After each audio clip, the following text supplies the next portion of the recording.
नमस्ते. श्री परमज्योतींचा चमत्कार बघूया. मी गोपाळ पाटील, गोव्यात राहतो. बऱ्याच काळापासून मी भगवत धर्माचा एक भाग आहे. सुरुवातीला फक्त सेवा हा केंद्रबिंदू होता. ऐश्वर्य निर्माणावर जास्त भर नव्हता. पण आपण ऐश्वर्य निर्माण करण्यावरही लक्ष केंद्रित करायला हवे हे जेव्हा मी वननेसमध्ये नंतर शिकलो, त्यानंतर मी शून्यापासून व्यवसाय करायला सुरुवात केली. माझ्या बँकेतील बचत रेकॉर्ड व सिबिल स्कोअर असे होते की कुठलेही कर्ज मिळवण्यासाठी मी लायक नव्हतो. नंतर मी सहस्त्रनाम हवनासाठी गेलो. कल्की आज्ञेत मी माझे दीर्घकालीन लक्ष सांगत होतो, पण ताबडतोब अल्पकालीन लक्ष्यपूर्तीसाठी मी सांगावे असे मला सांगण्यात आले. 3 दिवसांनी मी घरी पोचल्यानंतर माझ्या कर्जाचे आवेदनपत्र मंजूर व्हावे असे मी मागितले.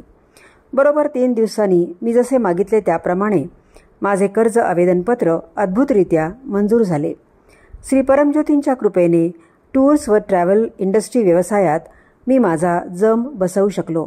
जय बोलो ऐश्वर्य प्रदाता श्री परमज्योती की जय.